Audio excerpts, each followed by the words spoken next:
Hello again, guys. I'm back with some more stories for you today. Let's go to the first one, about OP's stepmother, who stole from OP and bought a new car for her daughter. Well, OP is thinking of suing her, but her stepmother says she has to share as it's family. Enjoy the stories, guys, and don't forget to like and subscribe. And of course, don't forget to leave a comment. Okay, so my mom, 39-year-old female, and dad, 45-year-old male, separated after having me and my sister. Me and my sister never got along, so we went with different parents. My dad was financially better off than my mom, and he spoiled my little sister rotten and pretty much turned her into a brat. As you may have guessed, she went with him, but I stayed back with my mom. She was on the poor side, so I got a job to help pay for bills. After my grandma died, however, that all changed when she left a large sum of money. Let's just say that we could live comfortably for a while. Now, it is important to note that my dad was still connected to all my bank accounts to make sure I was not spending too much. And since he was good with his money, I thought it would be a good thing for him to give me advice. Plus, he had promised that he wouldn't spend any of my money. Anyway, on one visit to my dad, I saw that my sister had gotten a new laptop, phone, and car. All the latest and best models. When I asked my sister how she could afford it, she said that our stepmom had bought her all of the stuff. I thought nothing of it until I got home and looked at my bank account. Almost half of it was gone. I was angry and called my dad and asked him about it. He simply said it was no big deal, and my stepmom had taken some. I yelled at him that she took half of my inheritance and that she had to give it all back. He told me I didn't deserve the money anyway, and that even if she wanted to, he couldn't give it back because she had spent it all on my sister and buying designer bags. My dad said that I couldn't use all the money anyway, and that my stepmom deserved it more. At that moment, I told him I would sue him and his wife for double what she took, unless they paid me back. Then I hung up the phone. My dad's wife texted me later that day calling me a B and an a-hole, and that I need to learn how to share, and that I didn't deserve the money anyway. I just told her that she had 1 week to pay me back, and then I blocked her. My dad tried to call me. In his texts, he has called me names, and told me I'm being dramatic, so I blocked him too. It has been a few days, and they haven't paid me back. I have my lawyer's number, and I'm ready to call them. My mom says I should just let it go, and that I still have a lot of money left, but I refuse. So, am I the a-hole? OP is definitely not an a-hole and should call the police ASAP. She took money that she was not entitled to, and that is theft. If the money is not returned, OP needs to press charges. OP should save the text where she admits and talks about sharing. They probably won't return it, but they need to be taught a lesson, and they need to learn how to respect other people. Let's see what the community has to say about the matter. Clothes Queasy 2828 says, "Not the a-hole. That is your money. They stole some of it. End of story. Get your money into accounts in your name only, and then call your lawyer. Oh yeah, tell your dad that you can never trust him again because he lied to you. Then go no contact." Panic Bread says, "Not the a-hole. You would be suing your dad, not your stepmother. He's the one who stole your money. Make sure you take the rest of the money out and put it somewhere he can't touch it."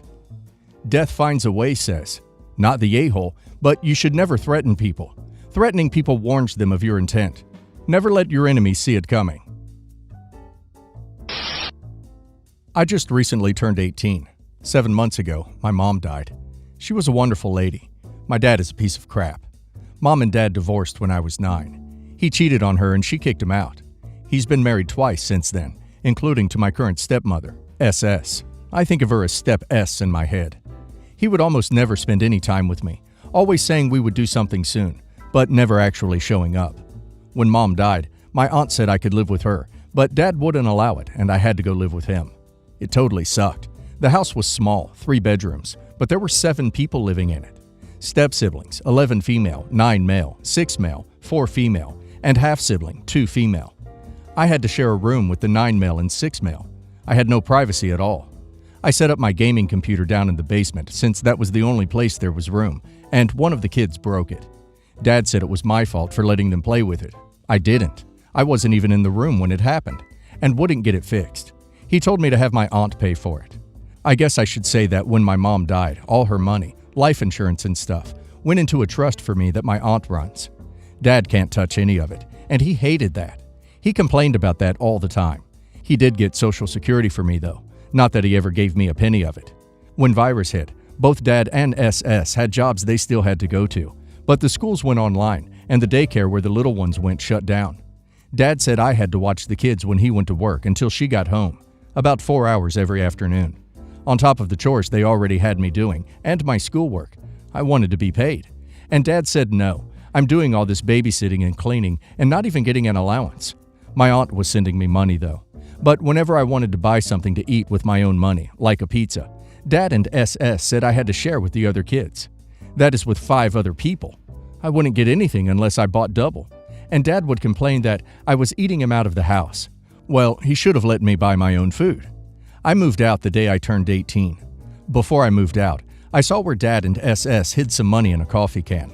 I figured out how much I should have been paid for babysitting. I figured $5 an hour for the hours I spent, plus what it cost to fix my computer, about $1,100 altogether. There was $1,500 in the can. I took $1,100 and left the rest. About a week later, my dad calls and says there's $1,100 missing and wants to know if I stole it. I tell him I didn't steal anything, and that sounds a lot like what he owed me for babysitting and my computer. He starts yelling, and I hang up on him. I've blocked him since. He tried coming to my aunt's house, and she threatened to call the cops on him. So, am I the a-hole for taking what I was owed? Well, stealing is bad, but it looks like OP's family stole from him first. Still, OP may feel justified and vindictive. They definitely were not treating OP well or fairly. But that's not a reason to steal from someone. I think OP should just have left with dignity and went no contact. As I always say, living well is the best revenge. Let's see if the community agrees with me. Breathe Away From Me says, going against what might be the majority and say not the a-hole. People will say you stole, but your a-hole parents stole from you first. 2 wrongs don't make a right, but children are taken advantage of in so many different ways. They turn 18. All of a sudden they have to be the forgiving adults. $5 an hour is even shorting it, considering those kids aren't actually related to you. You were forced into watching them, probably why he wanted you to live with him, free childcare even before virus, and they didn't reimburse you for the stuff broken. At some point, you have to take a stand for yourself. In this case, you were shady about it, but not an a-hole. The alternative is dealing with the running mouths you were sure to get if you were upfront about it. Exotic Mint 01 says, not the a-hole. Funny how thieves don't like it when someone does the same to them. He got Social Security for me though, not that he ever gave me a penny of it. If you ask me, sounds like you just took back what rightfully belonged to you. Snoo4784 says, not the a-hole. Stealing implies you took something that didn't belong to you. You took exactly what belonged to you. P.S. You're selling yourself short at $5 an hour for that many kids. Going rate where I am is about $15 per hour with a $5 add-on for each additional kid. Document now days and hours you spent babysitting and the broken computer. Have calculations prepared for the cost of replacing the broken parts. That can come in handy if he ever tries to sue. I, 32 female, am married to Mark, 37 male, and we are child-free. This will be relevant later on. My husband and I met right before the virus, so I did not get a chance to meet his family until summer of 2021, when we were already engaged. Even though we are different people, my parents-in-law are really lovely people. So Mark's sister, Ashley, 33 female, is married to John, 47 male. They do not have any kids because John doesn't want any more, and has taken steps to ensure this does not happen after they got together, but didn't tell her. He has 3 kids from his first marriage, which ended when he met Ashley 6 years ago. She does not work and relies on her husband for all her expenses, which has been a strain on the relationship. She pretends everything is perfect. My husband and I are both hard workers and savers. We're not cheap, but we budget everything, and we spend money thoughtfully. We were in very similar financial situations when we met, and decided to share finances rather than worry about splitting everything. We go out to dinner once a week and travel 3 to 4 times a year because we have the means. Last weekend, my in-laws and Ashley, along with my family, came to our place for the Super Bowl. My family is close by, but Mark's is a plane ride away, so they were staying with us. We live in a high cost of living city in the northeast of the U.S., so we have a smaller place, but we own it. My in-laws took our guest room, which doubles as an office, and we put my sister-in-law in our spare space, which is an oversized closet I use as a reading room. From the moment they arrived on Friday, my sister-in-law was making negative comments about our lifestyle and things. She commented about her not having her own bedroom, bathroom, our building, the view, my clothes, not designer, our travel plans, our lack of children, only having 1 car instead of 2, the alcohol we provided, and the place we picked for dinner. She pretty much had something negative to say about everything. It came to a head during halftime when Rihanna was performing. My brother asked which country she was from because he forgot, and my sister-in-law said St. Martin, and I laughed and said no, Barbados. Then she knows because she and her husband own a home in St. Martin, and I wouldn't know because I don't travel. I finally snapped and said she should ask her husband, since he is actually the one that owns the home, just like everything she has. This is where I may have been the a-hole. I asked her just how ironclad her prenup was. It is very secure, and it is an issue in their marriage. And then questioned her about her timeline on children. She got really flustered, and then spent the second half of the game in her room. The rest of the night was a little awkward, but no one said anything to me. I said goodbye to my parents-in-law before I went to work on Monday, but my sister-in-law was still sleeping. My husband thinks I was a little harsh, but that she had it coming, and my parents just thought it was out of character for me. Sister-in-law was pissed the whole trip home. Edited to add, I just want to be clear that my sister-in-law was loudly negative to anyone that would listen, including our friends who met up with us on Friday, family dinner on Saturday, and in front of my family on Sunday. I personally think OP is not in the wrong here. She didn't have to put up with someone insulting her like this in her own home. People should be called out for the crap they say, and that's what OP did. Maybe she will think twice about being rude to OP next time. Let's see if the community agrees with me. Status Welder 9824 says, not the a-hole. Play stupid games, win stupid prizes. I just don't get why those glass homes always throw the first stone. Left Car 6520 says, everyone sucks here. Her for obvious reasons. You went much further than you needed to put her in her place. By all means, tell her to keep her jabs and negs to herself. By all means, point out that her finances are not hers. But the marriage and pregnancy stuff was just malicious. You went past slapping down her comment and just went to town on her generally. No need. Jazzy Knows Best 13 says, everyone sucks here. I'm definitely not sympathetic towards your sister-in-law, so I don't care that you tried to humiliate her. You really just embarrassed yourself though. Should have taken the high road and just asked Alexa where Rihanna was born. Update. I called my sister-in-law today and we talked. She came at me hard and I let her. When she was done, I apologized for my swipes about children and her prenup, and then explained that she spent the entire weekend taking swipes at both my husband and I while she was an uninvited guest in our home. She was mad at first, but eventually apologized. She did not really acknowledge what she was apologizing for, but it's a start. I did not include how our relationship started, which has a lot to do with how I respond to her. She did not know anything about me when my husband and I met, and I know he doesn't share much information about our lives with her, so she made a lot of assumptions. I did tell her she needs to cut the crap if she wants to be a part of our lives. Also, everything I know about her life, she told me herself. During the actual lockdowns, we did a few Zoom calls with her early on, and she told me all about her life. None of what I threw back at her was a secret to anyone in the room, since it was her parents, brother, and my parents and brother. My family knows all about her marriage because she told them, not me. I was wrong to use it against her, and I plan to make an attempt to work on our relationship moving forward. Finally, I called my in-laws and apologized to them as well. My mother-in-law was a little hurt by the way I went after her daughter, but my father-in-law pointed out to her that sister-in-law was not only being awful to me, but to their son as well, and it would be better if they just don't pick a side in any of this. I invited them to come again, but asked that they come alone, now that they know how to navigate the airports and flights.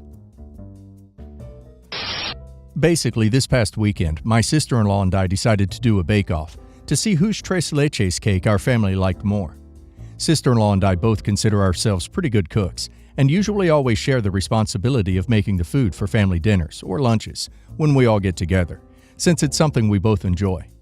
We both like to brag about our homemade tres leches cakes.